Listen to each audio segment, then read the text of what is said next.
Hello, my name is Dr. Jim Doty, and I'm the host of the Into the Magic Shop podcast, where we explore the mysteries of the brain and the secrets of the heart.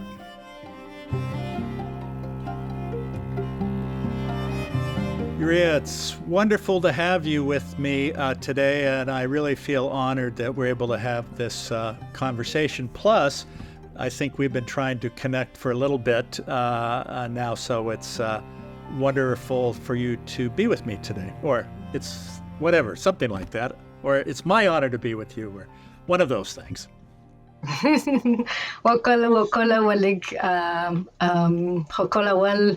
Dear Jim, for having me here. It's such a pleasure. You know, you have, in some ways, an extraordinary background in the sense that you came from Mexico and very much identified with the indigenous peoples. And while perhaps that's not extraordinary in and of itself, the fact that you are now at Berkeley and have accomplished so much with the UN and have become a activist in regard to the rights of indigenous peoples, also a climate activist as well, and someone who is also very much interested in the mystical as well as contemplative practices. So I'm sure that was not an easy path, but I'm certainly appreciative of the fact that you're able to share your wisdom with us. It's a pleasure. Thank you so much. As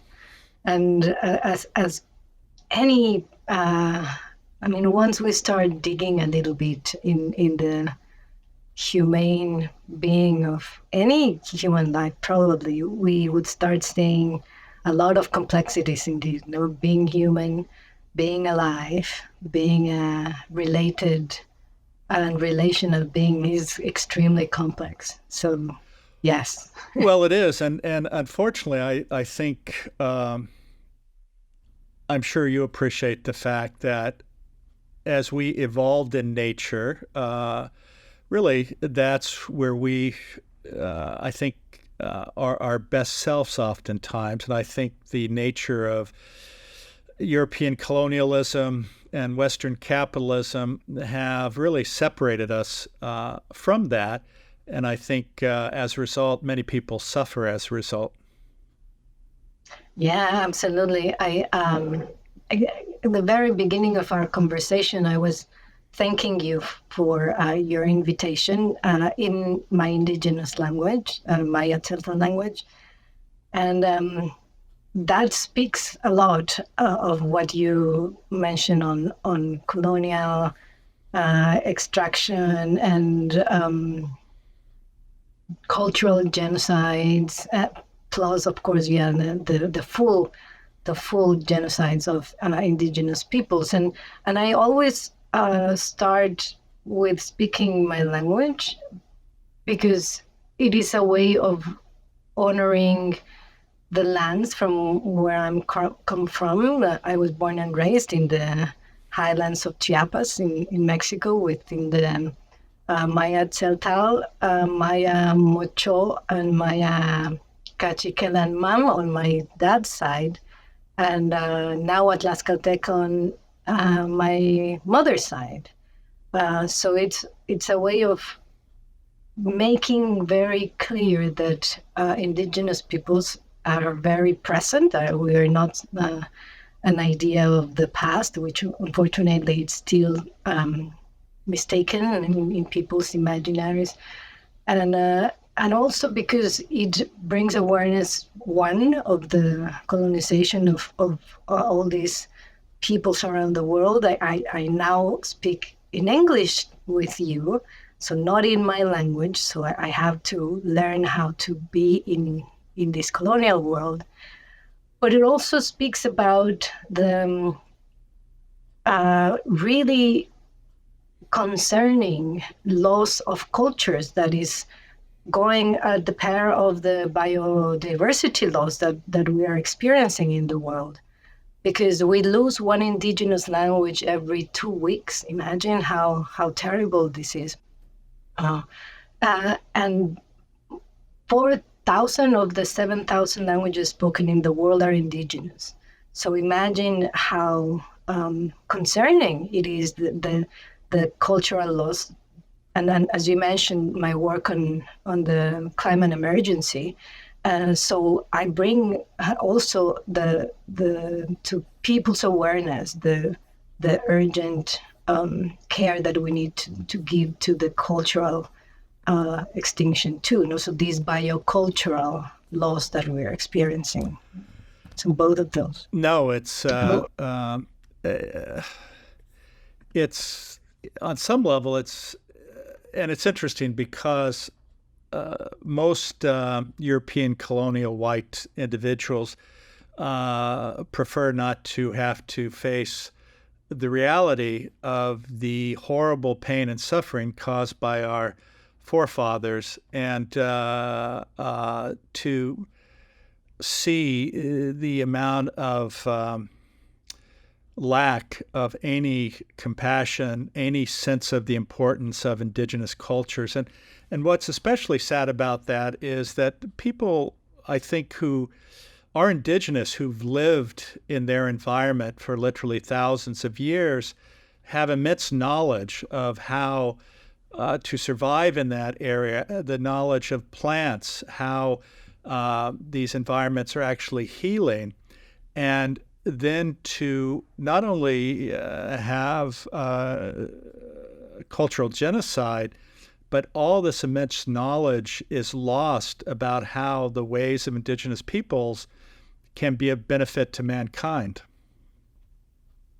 absolutely, and you mentioned the resistance in from more privileged, weird groups, as the Western educated, industrialized, rich, and of democratic origin that Heinrich have been developing. This or coined this term, but the complacency in these groups of avoiding reckoning with this very painful past.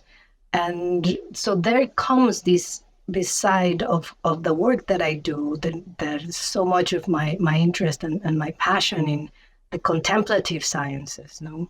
The contemplative sciences of indigenous communities, of indigenous traditions, as a way to really examine very deeply how we create our identities, our collective identities, and then our personal identities, and then see what parts of these stories have been imposed upon us from systems of oppression, colonialism, and race, class, ethnicity that keep becoming barriers to our better relationship with ourselves, with others, but with others, not only other human beings, but the whole living beings that inhabit our planet.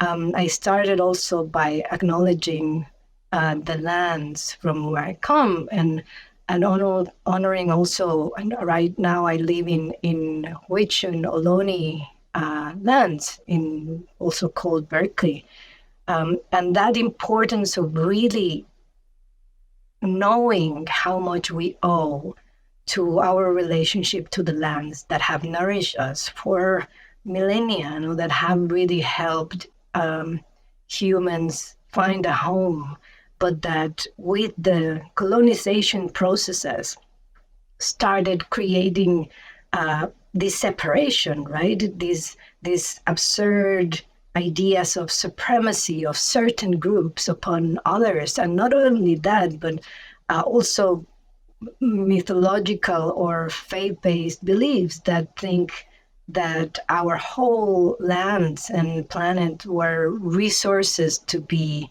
owned or utilized or Exploited. Exploited, extracted from, right? That then is being repeated in the ways that we relate to others. So all of those impairments, let's say, of our full awareness of our relational being that we are, can started to be dismantled, like disentangled with contemplative practices. We know that there is this very strong mindfulness movement, as you very well know. That thanks to that movement, there has been very important interest in compassion studies, in concentration studies, well-being. But within that field, as you know, it was also becoming very Western, very weird, and the traditions of origin weren't being translated from that part of compassionate relationship, or the more social transformation possibilities. And of course, there was none coming from indigenous traditions of the world.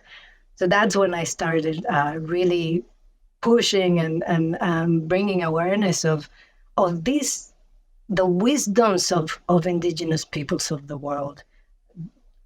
Around 5,000 communities living in more than 90 countries, that have a very sophisticated way of relating to the land, relating to all other living beings, to creating these cosmologies or worldviews, cosmovisions of care, of responsibility.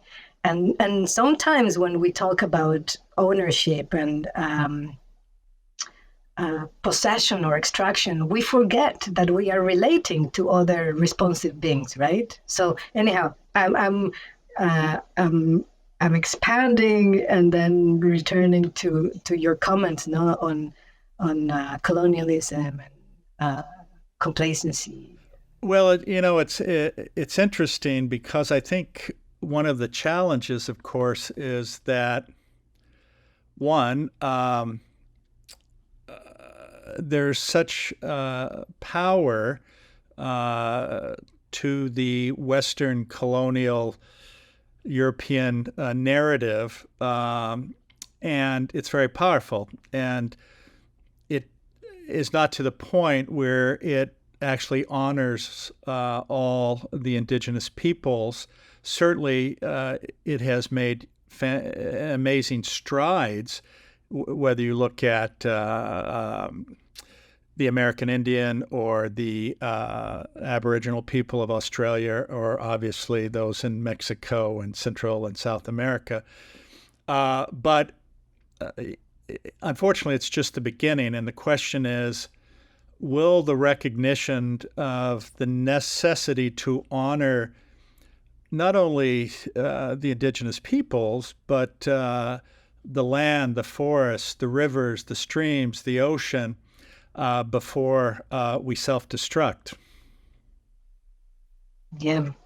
And indeed, as you mentioned, it is very, very, very recent that the acknowledgement, I say, or like the recognition of indigenous peoples really become part of international frameworks.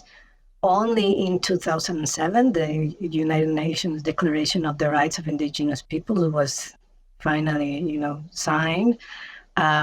Although it's a declaration, so unfortunately these are aspirational rights, but not yet a convention that has legally binding responsibilities to all countries, but rather that gives countries an idea of the importance of recognizing indigenous peoples.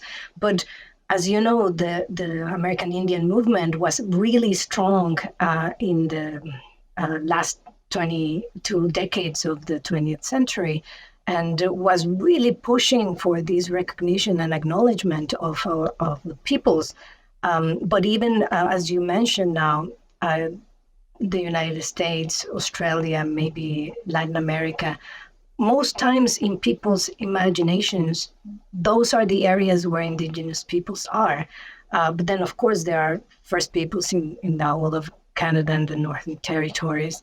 And actually, there are tons of indigenous nations or peoples in the whole of Asia, right? And Absolutely. unfortunately, as well, we see that these identities continue to this day to have obstacles to be recognized. Like China has a lot of troubles only until last year acknowledged that there were ethnic minorities, because there's this important move towards one single identity.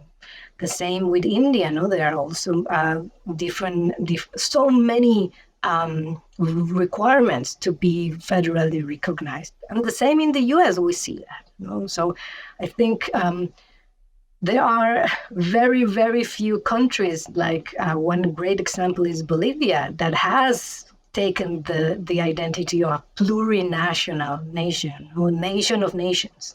Guatemala is aiming for that as well. Peru, in a way, Mexico has legally recognized it, but is not yet part of a constitutional change. So anyhow, there's this uh, political identity that has united the great diversity of indigenous peoples but aiming to be recognized. So without falling into the mistaken idea that indigenous peoples are just one, or that just one single view, because there's very little as diverse groups as indigenous peoples of the world. But the unification into a political identity, to push this recognition and to push the becoming participants of the decision-making processes that affect their lives, which to this day, unfortunately, even within the importance of the conservation movements, these are still taken by weird groups, and in detriment of the well-being of indigenous peoples, because many times the idea of the Agenda 2030, or the 30 by 30, that 30% of areas will be protected by 2030.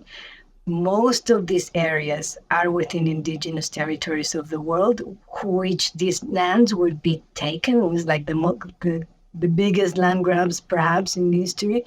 And then indigenous peoples would be displaced from those territories. It has happened already many occasions in the African continent, in Latin America, and of course in all other areas. So while there is a push for becoming much more raising voices, let's say, for the climate emergency, there is also this other challenge on how to do it in a way that is truly respectful and that builds right relationships and returns authority to these peoples. And it's them who decide upon their own lands, to how to manage their own resources. That's still an incredible and very, very hot problem to this day. No, I think you're absolutely correct. I sometimes find it annoying that you'll see politicians who will make the statements, we wish to honor the land, et cetera, but they do nothing. So at every event, they say this, but there's absolutely no action behind it. And it reminds me of corporate social responsibility, which was all a PR campaign with nothing underneath it. And I think that it's our job to force that actually to become a reality and not simply publicity opportunities. Absolutely. And I'm so glad that you bring this land acknowledgement issue, because while it is a step to that recognition, it falls so short. So much can be done from it, and also the part with the land back movement, like returning the authority and returning the ownership to the peoples that have stored these lands.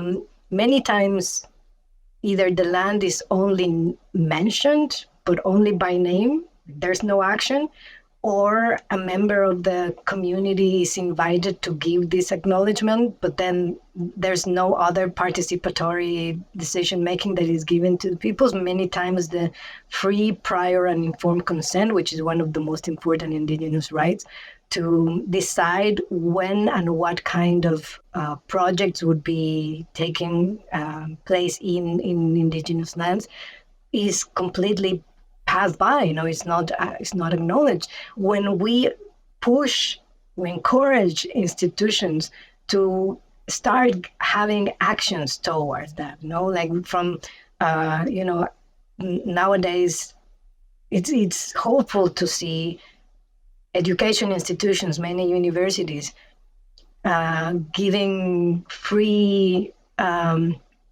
college, to indigenous students, which is great. But we forget also that for indigenous students to get to college, there is a huge gap, because indigenous have the highest dropout from high school because of the lack of access to medicine, lack of access to education, of course, no possibilities of having a life that can really truly flourish, and in conditions that are of abundance. There's lack of that. No, I think that's correct. First of all, and on some level, I speak from my own background of poverty. I mean, I'm a white male, which is already an incredible gift in terms of moving ahead. But that being said, to somehow expect that an indigenous individual who is connected to their culture, right from the start, you're prejudiced against as soon as you show up because of that reality. And the institutions somehow think that by allowing you to attend, that's all they have to do, when in fact they have to give you an immense amount of support, not only financial resources, but support in terms of integrating yourself into this new environment, and actually with a feeling that you actually belong there and you're welcome.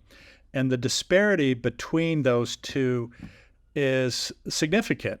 And this is why so many people who are either poor or indigenous or both, it's very, very hard. And it's very sad, because there's so many incredibly brilliant people who are destroyed before they even start because of the structural barriers to integrating into Western society. Absolutely. And most times as well, we need to leave our cultural containers, in order to have access to this education.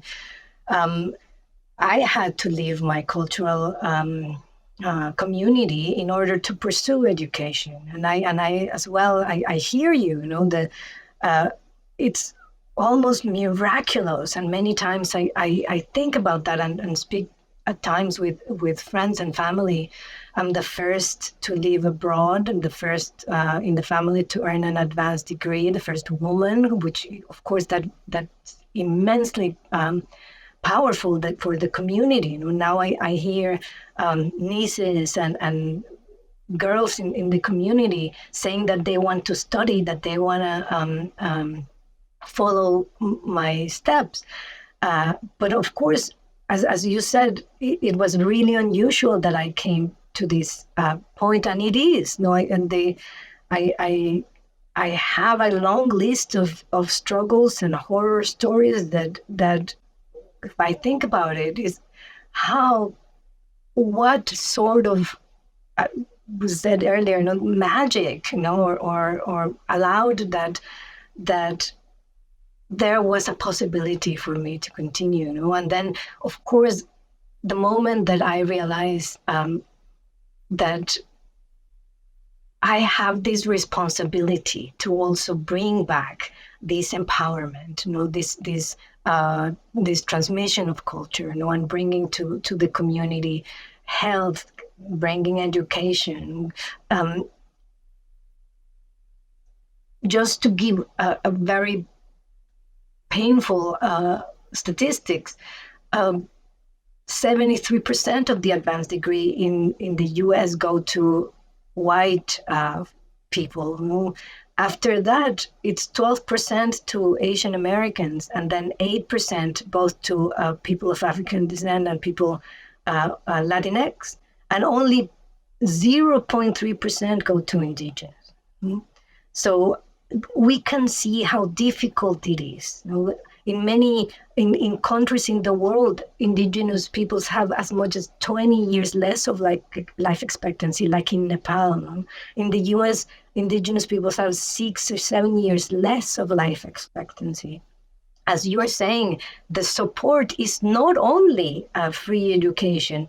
That's a step. But how are we going to ensure that these children have support from childhood to be able to stay in their communities, revitalize their languages, revitalize their culture, and then use that culture to then continue contributing to the well-being, not only of their own communities, but of the world?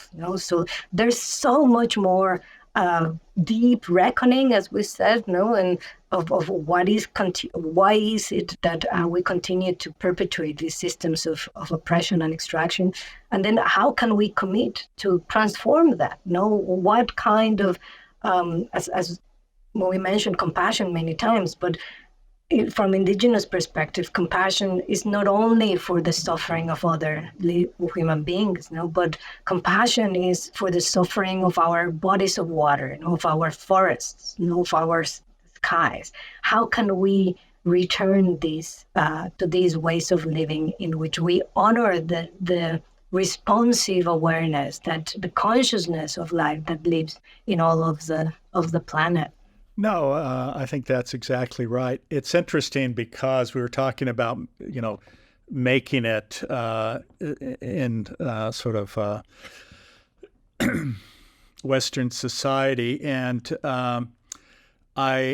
people will say to me, well, Jim, see, you made it, therefore it mustn't be that hard or it's readily available.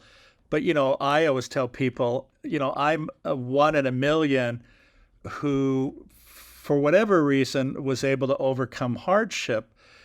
I should never be used as an example. What we need to look at is the literally hundreds of thousands or millions who, even if they're intelligent, even if they have the capability, are shut out of the system. And the reality is, and there are innumerable examples, that when people are given the opportunity from these types of backgrounds, they can do it. It's not because there's anything inherently wrong. It's except for the structural limitations that have been created, unfortunately, as a result of the extractive nature of capitalism. Absolutely, and even the idea, that there could be something different in the abilities that humans may have. It's already coming from a way of perceiving the world in which there are these differences, in possibilities. And as you said, it's not how amazing how did you get there? But we should not be surprised that one gets to a point, but rather, why are there not many more? Why is it that not everyone has the possibility of fulfillment, of following paths, so without having to leave their communities or leave their own possibilities of life? So I think our deeper reflections and examinations should be into the systems, the stories that keep perpetuating these this reality. Realities. I've always been amused by Davos, and I think it's a horrible, horrible example where you have essentially the power brokers of the world meet and they decide how the rest of the world should function. And there's an interesting quote by Tolstoy, and I may get a little bit of the quote incorrect, but it's basically there is a man on your back choking you. He acknowledges he's on your back choking you, but he never offers to get off your back and stop choking you. And to believe that somehow the most rich and entitled individuals will somehow come to a conclusion that the rest of the world deserves the privilege of reaching their human potential, versus that they somehow have the right to continue this extractive process that, as an example, I think they estimated during the COVID period, something like $1.7 trillion was made, which went into the pockets of 1% of the people. And this is a travesty. It's an abomination. And unfortunately, I'm afraid that as this continues, two things will happen. One, the planet will be destroyed because of the greed of this small subset of people. And two, that we will see ever worsening conditions for all peoples, but especially those who are least able to fight. And those are the poor, those are the oppressed, those are the indigenous peoples. Yes, yes. I mean, we know that 85% of the resources of the whole world go to privileged developed countries, and that continues to this day.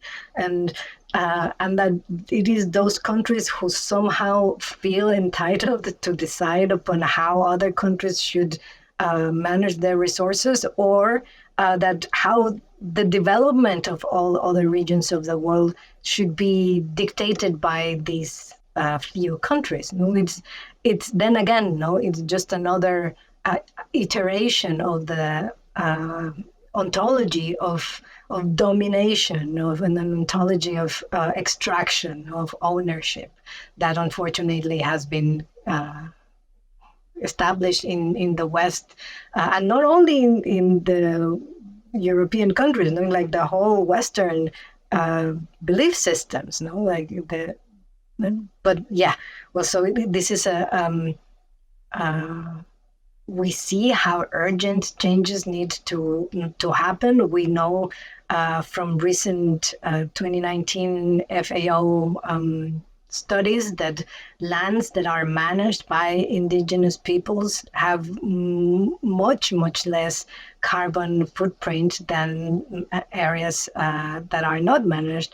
So the idea of returning the lands to the original stewards may be one way to find solutions for the emergencies that we are living right now. And then also returning to that sense of understanding of the world, that ontology, that way of being in the world that is relational, that it is acknowledging our responsibility for the well-being of others, that acknowledges that all other living beings are sensitive and responsive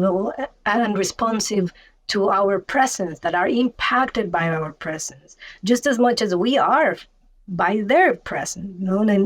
And how can then we start truly building possibilities for flourishing on the planet, and not just the idea of human flourishing, as you know, this human flourishing should be fad planet in a flourishing. way. Planet flourishing. Yeah, yes. It's like moving towards planetary flourishing. Yeah, absolutely. Well, I don't mean to sound too pessimistic. I think what we are seeing, though, are, especially among the Gen Z and the millennials, a demand of a different narrative for the future. And I think that is encouraging. And hopefully that will become a much stronger voice over the next several years to counteract some of the things that unfortunately have been going on for hundreds of years. Let me ask you another question, or maybe shift gears slightly. And just let me respond Sure. really quickly about the youth, the great power of the youth to demand, and to orient what their important imperatives are, because they are the ones who are going to be making the decisions. And we see also that they are relating to each other in more different ways. No, they are creating possibilities for diversity in their own understandings of the world, which hopefully will continue to flourish. And another important thing is, yes, youth, but also yes to elders. From indigenous perspective, we need both. We need that intergenerational transmission of wisdom, in which the strength and the new ideas and the novelties are also coming from the experience and the understanding and the very keen observation that elders have. So we have to create spaces for involvement for all these different people in our society. No, I think, and I should have mentioned that. You're absolutely correct. I mean, the knowledge of elders is so critical to the transmission of visions of hope, even of possibilities and also sharing their own struggles and challenges. And unfortunately, in the United States, especially, instead of having the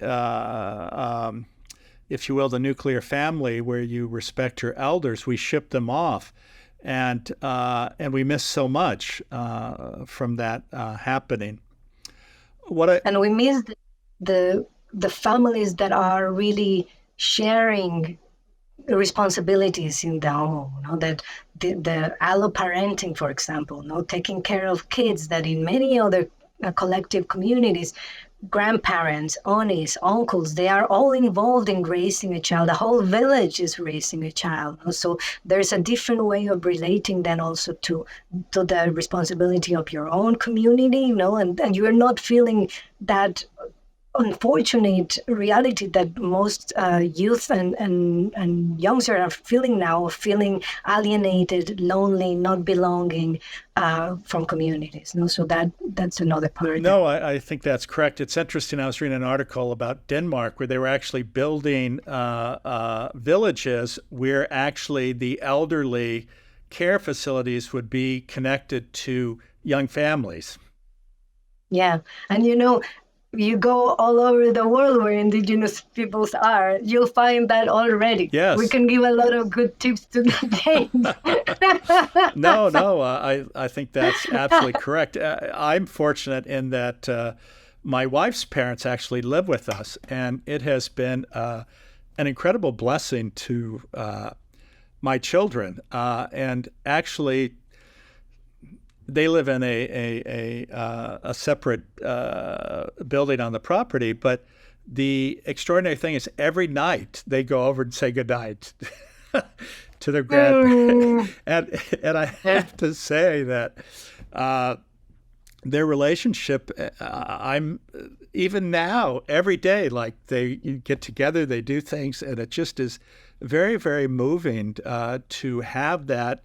I did not have that, and just to see that is so, so powerful, and we should never forget that, because the presence of children also actually keeps elderly people younger by engaging them, using their minds, using their talents, instead of a perception that once you reach a certain age you have nothing to offer people, and it's just so unfortunate.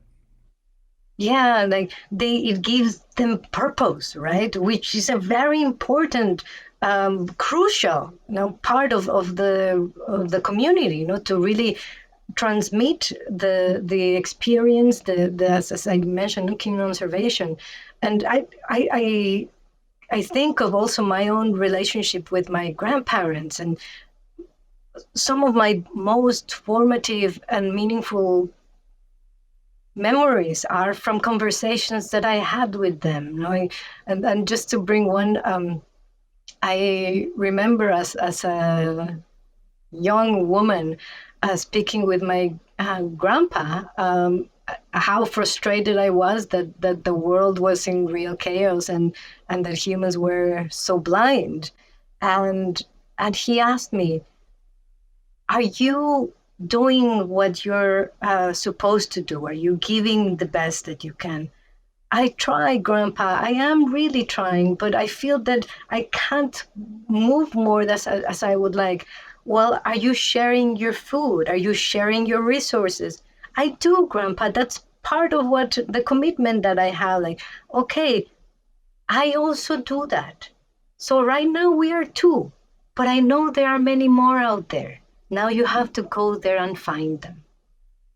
And you just said you felt a little pessimistic.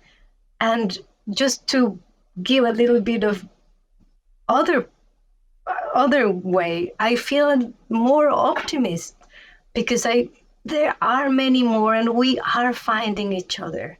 Like your podcast reaches the people that are looking for that, reach for those seekers. And there are many more people that are aiming to transform these ways, these stories. So even though he lived in a very small place where our family had to move every generation to a little bigger community, a little bigger village in order to give possibilities to the families.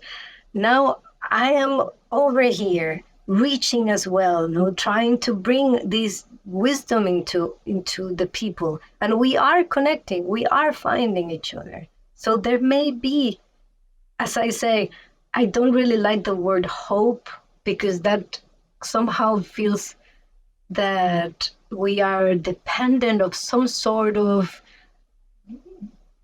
magic happening. Some sort of happening that is going to come and fix everything.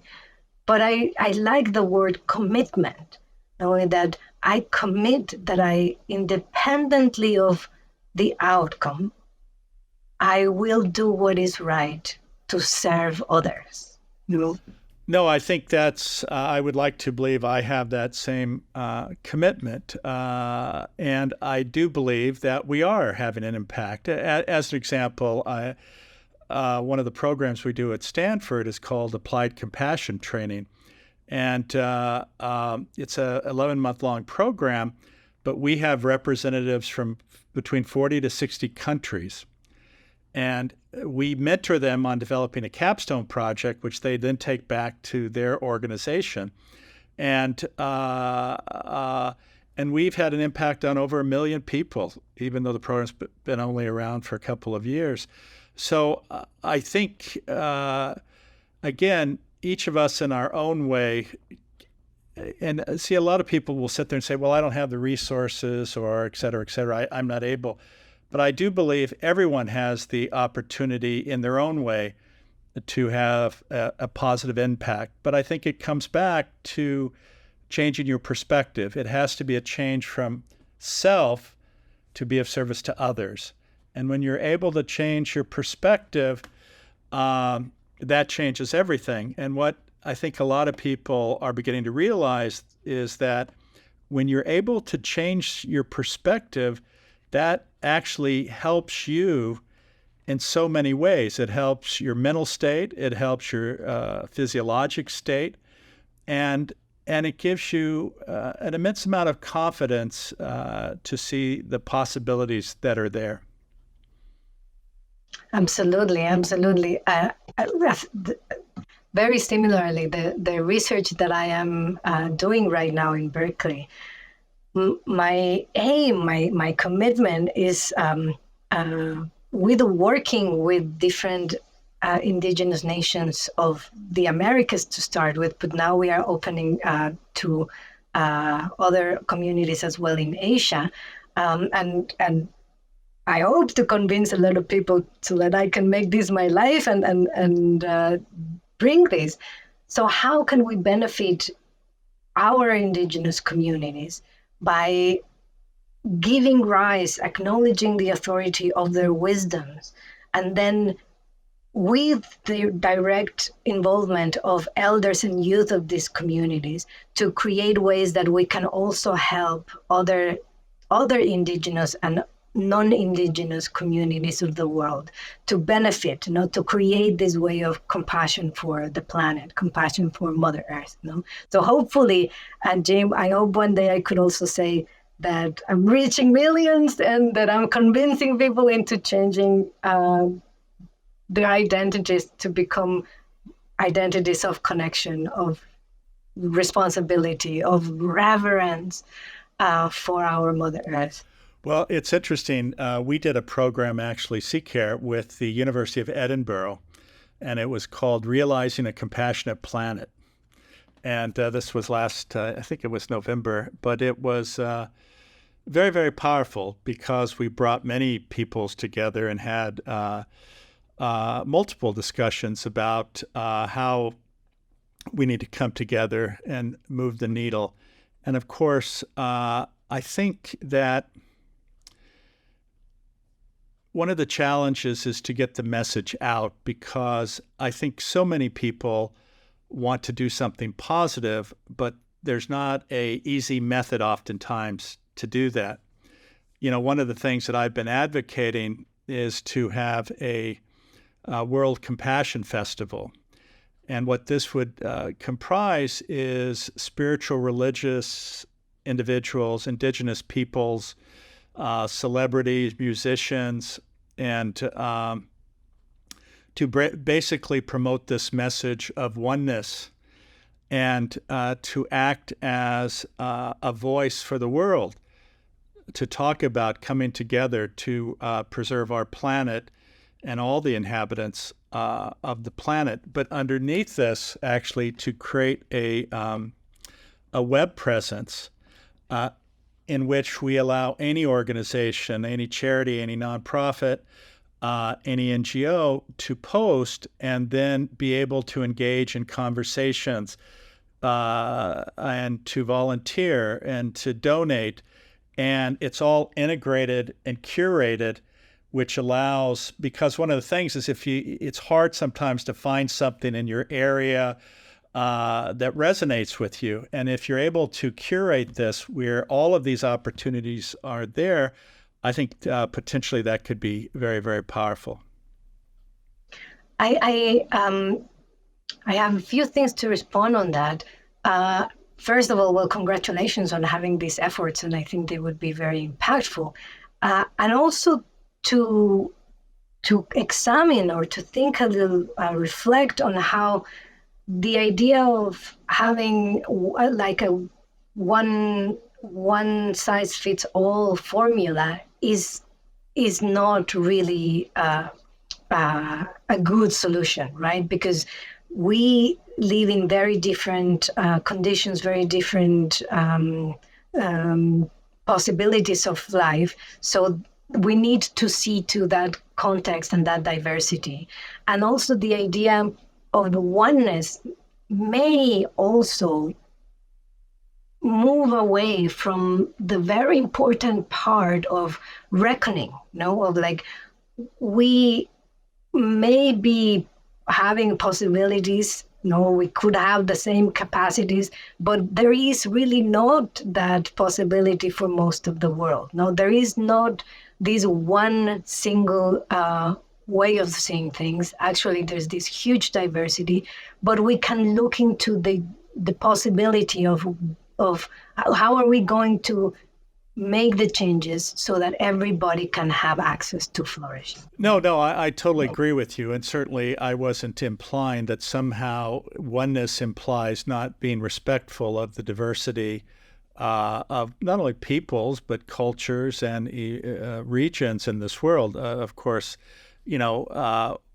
oneness responds to the connection between all humanity, but it's not meant in any way to denigrate particular peoples. Plus, actually, every city would have the possibility of having their own, if you will, compassion festival that recognizes those individuals in the community and that particular community in terms of promoting a compassionate perspective. But I certainly appreciate your comments.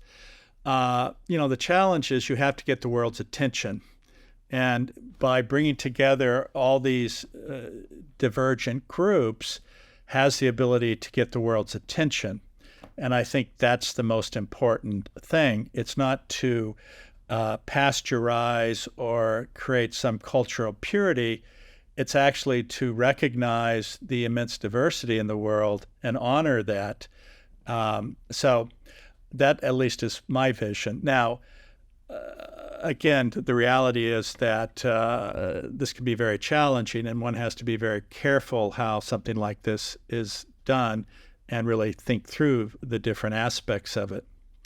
To change gears slightly, we have seen a lot of cultural appropriate. Is it Appropriation? Yes. Appropriation. And whether it's within the context of contemplative practice or the use of psychedelics. And, you see these people who are calling themselves shamans. And there's actually a fellow by the name of Ron Purser. I don't know if you know him. He wrote a book called McMindfulness, talking about how these types of things are being commoditized, commercialized, and created for profit, not for the purpose of benefiting others. Yeah. The issue of spirit medicines is, as you well know, so in everybody's interest at this point. It's a multi-billion-dollar industry that's growing incredibly fast. That possibly very soon to be accessible to the much larger community. Many states also opening legislation, for either decriminalization of just having access to the therapies for these spirit medicines. Even as you mentioned, the way the West calls the medicines psychedelics, following a very Western idea of the manifestation of the mind and of the human mind. We see then again, another iteration of extraction, capitalization, commodification of traditions that are of indigenous origin for many years, millennia probably. But also a huge misunderstanding on how to approach these medicines. We have made a statement about indigenous views on this field. I put together a group of indigenous representatives of medicines, indigenous right defenders, lawyers, etc., to bring awareness, to educate and shed light into the big warnings that we observe on this field. And it's a paper that came out in December. It's the Ethical Principles of Indigenous Traditional Medicine to Guide Western Psychedelic Research and Praxis. It's in the Lancet Americas. It has been very impactful as well in the field. Fortunately, after that, there have started to be other conversations with institutions. I have been working on this research in this field for many years, trying to bring this awareness to institutions that are carrying out this research. I also brought awareness of this to the United Nations, with the Special Rapporteur of the Indigenous Affairs, and the problem of intellectual, tangible and intangible property is part of the conversations of the United Nations Permanent Forum of Indigenous Issues. But those conversations are slow. So I thought that the best chance that we could have to have incidence in how this field is developing was to educate these research institutions. And I realized as I started working with these different centers that it was actually just pure lack of understanding and awareness of how all of these violations were perpetrated with indigenous traditions.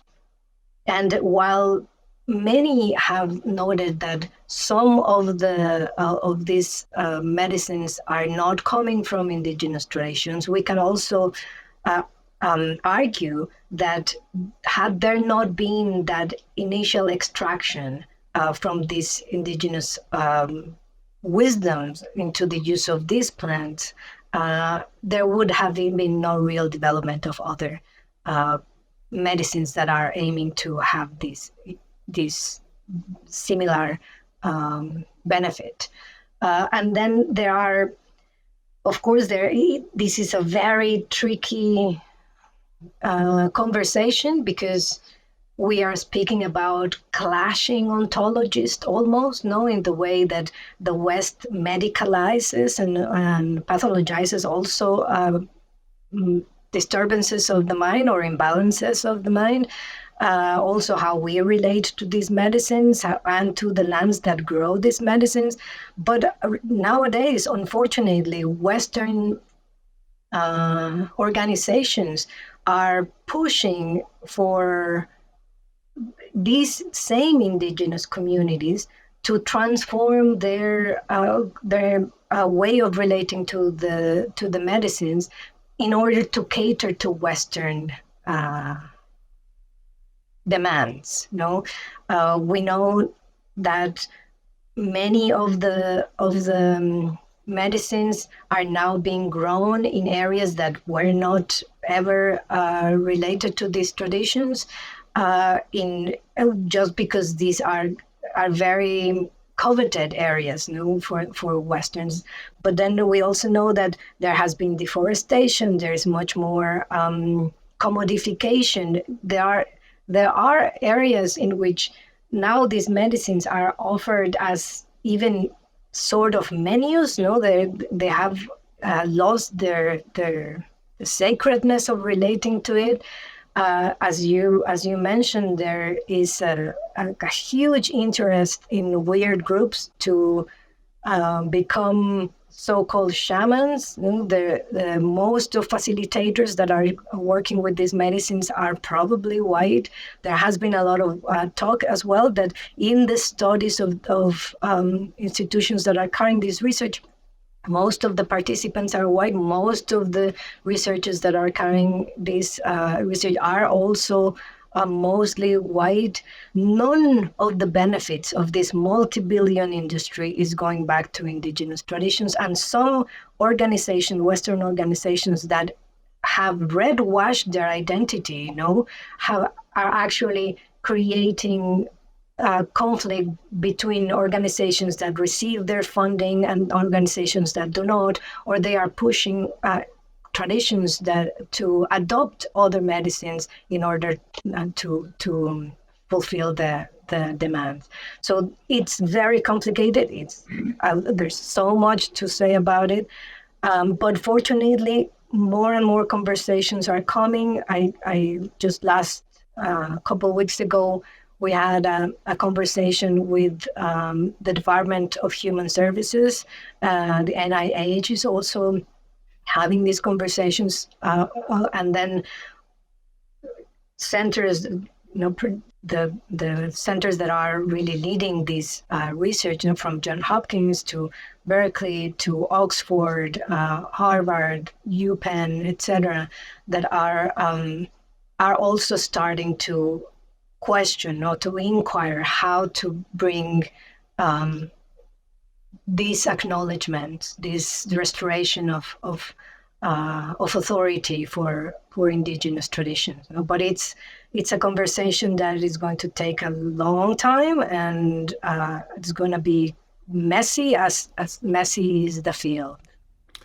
The another thing I want to talk about is. And Jim, unfortunately, I have to run. Yeah, but very soon. There's so much to say. I know. I'm sure we could talk forever. Well, maybe I was going to talk to you about the patriarchal nature of society, but that may take a while. You had made a comment, and I know you already made a comment about hope, but I think you said something. Dreams are the, let's see, how did that quote go? Dreaming is the chrysalis of hope. And Yes. so maybe in summary, you can tell us what your dreams are telling you. Yeah, I love that. Thank you so much for bringing that. But yeah, I love how that came up. The writing about dreaming, this jewel of insight came to me. Like this, the dreaming is the chrysalis of hope, where time without time is unleashed, where we set ourselves free. And of course, playing with this idea of we have been imposed upon us all these narratives of discrimination, of not good enoughness, of doubt. And it is within that dream of possibility that we can dismantle any of these narratives, that we can then break free of the bondage of identity, and realize that all of those building blocks are actually illusions. And so we can dissolve those and then recreate ourselves from those principles that we feel that are the ones that bring us together, that create the possibility of relationality, and that makes us aware of how fragile and how uniquely beautiful life is. And because of that, what reverence it is that we need to live our lives with, to really honor that spirit of life. Well, on that note, thank you so much. It's really been a joy to speak with you. And I appreciate you just taking the time with me today. And I think our audience members will really appreciate this and hopefully, again, recognize that however humble you believe your situation is, having a commitment to be of service is actually, I think, the highest level of our humanity. So thank you and much love to you. Hokolawal Tlasokamati, gracias, and thank you very much, dear Jim. We are finding each other. So yeah, please come all the rest. We need you. Let us do that. We will plan on doing that.